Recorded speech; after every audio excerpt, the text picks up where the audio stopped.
জুলাই সনদের জন্য এত পরিশ্রম করা হলো, এটা জাস্ট এখন একটা সাইনবোর্ড হয়ে গিয়েছে। আপনারা দেখেছেন জুলাই সনদে বেশ কিছু ব্যাপার আসছে যেগুলোকে আমরা অ্যাকনলেজ করতে চাই। শুরুতে সেটা হচ্ছে নারীর আত্মত্যাগের ব্যাপারে আসছে এবং নতুন সংসদে বা আগামী সংসদে উচ্চকক্ষে 10%, নিম্নকক্ষে 33%-এর ব্যাপারে নারীর উপস্থিতির ব্যাপারে কথা বলা হচ্ছে। তবে সেটার প্রস্তুতির জায়গাটা যদি দেখেন, নামতে নামতে নারীর সরাসরি আসন থেকে প্রতিযোগিতার জায়গাটা এসেছে মাত্র 5%-এ। অর্থাৎ যারা 300 আসনে প্রার্থী দেবেন তারা 15 জন প্রার্থী দেবেন, কিন্তু সেই জায়গাটা আমরা দেখতে পাচ্ছি না। অথচ আপনারা দেখবেন যে সংরক্ষিত নারী আসনকে আবার বলা হবে কি 50 সেট চুরি, 50 সেট গয়না। আমি ব্যারিস্টার রুমিন ফারহানার প্রতি শ্রদ্ধা রেখেই বলছি, তাকেও এই কথাটা শুনতে হয়। আপনারাই বলেন, আমরাই বলি, অথচ নারীকে আমরা সরাসরি সংসদে আসার সুযোগ দিচ্ছি না। এই সংসদে নারীর জন্য সংসদ ভবনে আপনি যদি দেখেন একজন নারীর জন্য কয়টা ফ্যাসিলিটি আছে।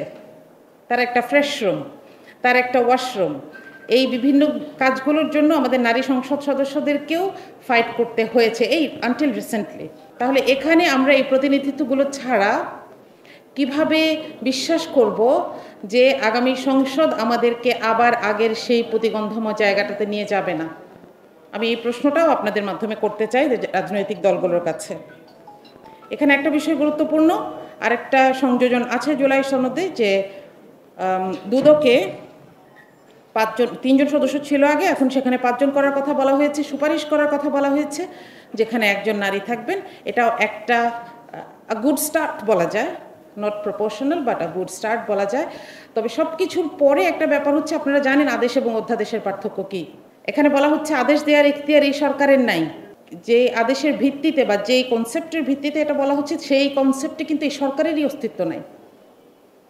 তাহলে এই সরকারটা আছে, তার আদেশের অস্তিত্ব যদি আমি স্বীকার না করি, আমি একটা অধ্যাদেশের জন্য এত কষ্ট করলাম, যে অধ্যাদেশটা নিজে নিজে 30 দিন পরে আবার বাতিল হয়ে যাবে, সেটাকে আবার রিনিউ করতে হবে, তখন কে করবে? এই যে জুলাই সনদের জন্য এত পরিশ্রম করা হলো, এটা জাস্ট এখন একটা সাইনবোর্ড হয়ে গিয়েছে। কিসের? এটা নিয়ে কিছু পুরুষ মানুষ তাদের ইগোর লড়াইয়ে নেমে গেছে। কেউ বলছে অমুক নির্বাচন চায় না, এজন্য এটা নিয়ে কথা বলছে। কেউ বলছে অমুক জানে যে ওরা রাজনীতির দলে মাঠে আসলে হেরে যাবে, এজন্য এগুলো কথা বলছে। আমি জানি না এই ধরনের কথাগুলোর পেছনে আসলে উদ্দেশ্য কী। আমি এই বিরোধগুলোর আসলেই কোনো সিরিয়াস পলিটিক্যাল কনসিকোয়েন্সেস দেখছি না, কোনো কারণ দেখছি না, কোনো ব্যাকগ্রাউন্ড দেখছি না, কোনো লজিক দেখছি না। তাহলে এই ব্যাপারগুলোতে অযথা কথা চালাচালির বদলে এইটাকে যদি আপনি সিরিয়াসলি করেই থাকেন, এখানে রাষ্ট্রের প্রায় 1.5 কোটি টাকা খরচ হয়েছে, সেটার ব্যাপারে যদি আপনার জবাবদিহিতা ঠিক রাখতে চান, তাহলে আপনাকে এই সনদকে একটা আইনি ভিত্তিতে নিয়ে যেতেই হবে।